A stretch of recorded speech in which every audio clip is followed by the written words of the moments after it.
Welcome student, स्वागत है आप सभी का आपके अपने Hindi YouTube channel home education point में। तो फ्रेंड्स, हम जैसा कि सबसे पहले एसिड और बेस में 11 पढ़ रहे थे, हमने कुछ सेशंस अपने अपलोड कर चुके हैं जो यूट्यूब चैनल पर मिल जाएंगे। आपको डिस्क्रिप्शन में लिंक दिया गया है अगली और पिछली वीडियो का, जिसके सहारे से आप हमारी पिछली और जो अगली वीडियो आएगी दोनों को देख सकते हैं। आज टॉपिक जो स्टार्ट होने वाला है उसका नाम है नौसादर, जो एसिड और बेस चैप्टर में दिया गया है। 11 के अंतर्गत ये चैप्टर आता है और ये जो नौसादर है ये भी आपका क्या है, एक 11 है। तो इसके बारे में ही हम पढ़ने वाले हैं नौसादर के बारे में कि नौसादर को कैसे बनाया जाता है, रासायनिक नाम क्या है और इसका सामान्य नाम क्या है, अनुसूत्र क्या है, ये सारी चीज़ें हम इसमें पढ़ने वाले हैं। तो सबसे पहले हम इसको रासायनिक नाम आपको बताने वाले हैं। रासायनिक नाम है अमोनियम क्लोराइड और सामान्य नाम इसका है नौसादर। हम इसको सामान्य भाषा में नौसादर बोलते हैं और अनुसूत्र NH4Cl है नौसादर का। उसके बाद में आते हैं बनाने की विधि, किस तरह से बनाया जाता है। तो बनाने की विधि में क्या है, हाइड्रोक्लोरिक अम्ल मतलब HCl हाइड्रोक्लोरिक अम्ल पर अमोनिया प्रवाहित करने पर नौसादर प्राप्त होता है, अमोनियम क्लोराइड प्राप्त होता है। जैसे हमने क्या लिया, NH3 लिया और NH3 को किस पे क्रिया कर दिया, HCl पर NH3 अमोनिया की क्रिया करने पर क्या प्राप्त हो गया, नौसादर हमें प्राप्त हो जाता है। उसी के साथ इसके कुछ गुणधर्म देखते हैं।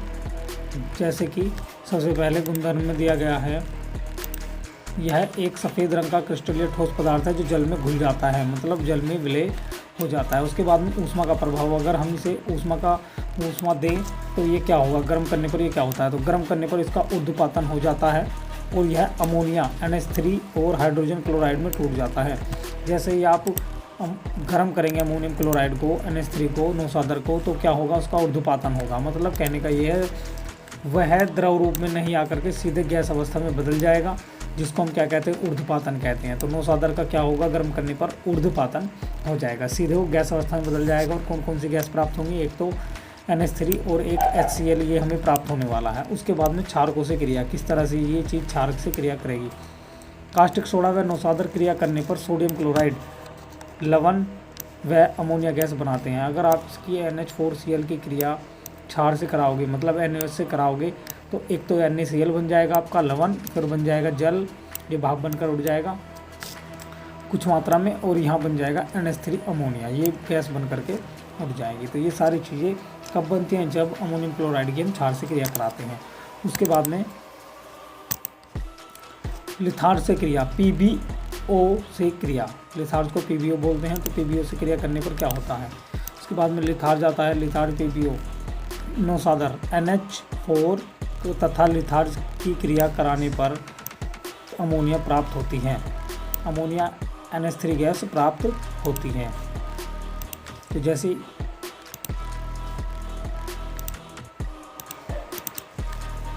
ही हम लिथार्ज से क्रिया कराएंगे NH4Cl की, ये PbO लिथार्ज बोला गया है इसको, इसका जो रासायनिक नाम है वो लिथार्ज है। जैसे ही हम NH4Cl की क्रिया किससे कराएंगे, लिथार्ज से कराएंगे, तो हमें PbCl2 साथ में H2O और NH3 अमोनिया गैस प्राप्त हो जाएगी।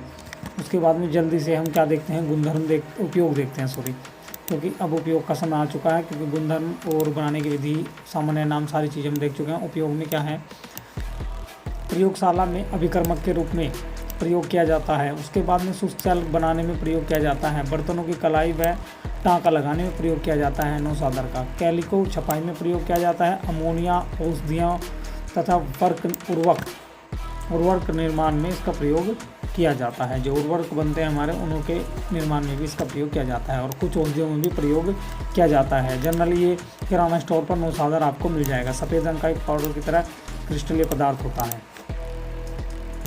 उसके बाद में प्लास्टर ऑफ पेरिस, ये मोस्ट इंपॉर्टेंट है। कभी कभी प्लास्टर ऑफ पेरिस का सूत्र ही अनुसूत्र पूछ लिया जाता है और रासायनिक नाम पूछ लिया जाता है। तो सबसे पहले हम उसी के बारे में चर्चा करेंगे। सबसे पहले इसका रासायनिक नाम होता है कैल्शियम सल्फेट हेमीहाइड्रेट, ये होता है इसका रासायनिक नाम, कैल्शियम सल्फेट हेमीहाइड्रेट। ताकि आपके याद हो जाए, 2-4 बार इसको ऐसे ही पढ़ लेंगे। क्या नाम होता है, कैल्शियम सल्फेट हेमीहाइड्रेट। उसके बाद में हमें पढ़ना है उसका सामान्य जो नाम है वो क्या होता है, वो होता है प्लास्टर ऑफ पेरिस।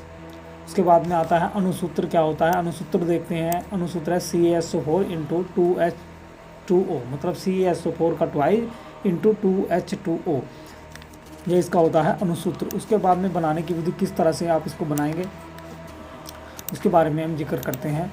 तो बनाने की विधि में क्या बताएगा, जिप्सम, जिसका अणुसूत्र क्या है CaSO4 × 2H2O।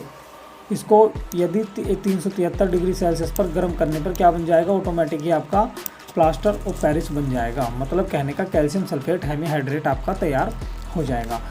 तो 2 अणु लिए हैं किसके, जिप्सम के हमने, CaSO4 × 2H2O, ये जिप्सम के 2 अणु लिए हैं और जैसे इसको गर्म कर दिया तो क्या बन के आ गया हमारा CaSO4 × H2O, ये हमारा बन के आ जाता है और जल कुछ मात्रा में बाहर निकल जाता है। तो ये ज़रूरी होगा कि आप कैल्शियम सल्फेट हेमीहाइड्रेट का नाम याद कर लें, फिर प्लास्टर ऑफ पेरिस इसका सामान्य नाम है, और जिप्सम का भी जो सूत्र है, और जिप्सम किसको कहते हैं ये ज़रूर याद कर ले, क्योंकि ये बहुत ही ज़रूरी है। कभी कभी ये इक्वेशन भी पूछ ली जाती है कि किस तरह से आप कैल्शियम सल्फेट हेमीहाइड्रेट मतलब प्लास्टर ऑफ पेरिस बनाएंगे, तो ये इक्वेशन भी आपको पढ़ना है, जो बहुत ज़रूरी है। Calcium sulphate hemihydrate plaster of Paris CaSO4 का ट्वाइस × H2O, ये सभी आपको याद रख लेना है।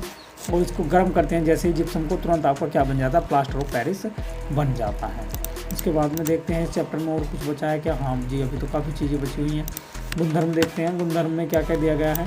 प्लास्टर ऑफ पेरिस एक सफ़ेद रंग का चूर्ण है जो तेज़ गर्म करने पर निर्जल CaSO4 में बदल जाता है। जैसे ही हम इसे तेज़ गर्म करेंगे तो क्या होगा, सारे जो जल के ये अणु हैं ये निकल के बाहर आ जाएंगे और क्या बन जाएगा, ये CaSO4 बन जाएगा। तेज़ गर्म करने पर ऐसा होगा। इसके बाद में देखते हैं हम क्या गुणधर्म में और आगे कुछ गुणधर्म दिए गए हैं। हाँ जी, एक और गुणधर्म दिया गया है। प्लास्टर ऑफ पेरिस की जल से क्रिया करने पर ऊष्मा उत्पन्न होती है और वह शीघ्रता से जिप्सम में बदल कर जम जाता है। इस क्रिया को प्लास्टर ऑफ पेरिस का जमना कहते हैं। तो ये भी एक टॉपिक मोस्ट है जो पूछ लिया जाता है कि प्लास्टर ऑफ पेरिस का जमना किसको कहते हैं। तो प्लास्टर ऑफ पेरिस का क्या करते हैं, जल से क्रिया कराते हैं जिसमें ऊष्मा उत्पन्न होती है और वह शीघ्रता से क्या होता है, जिप्सम में बदलकर प्लास्टर ऑफ पेरिस जो है वो जम जाता है। इस क्रिया को प्लास्टर ऑफ पेरिस का जमना कहते हैं। जहाँ पे इसमें दी गई है इक्वेशन आपको दी गई है यहाँ पे CaSO4 का ट्वाइस × H2O। जैसे ही हमने जल गिरा इसमें 3H2O और ये किस में बदल गया तुरंत, CaSO4 × 2H2O, ये बदल जाता है प्लास्टर ऑफ पेरिस आपका जिप्सम में और ये क्या हो जाएगा, ये जम जाएगा।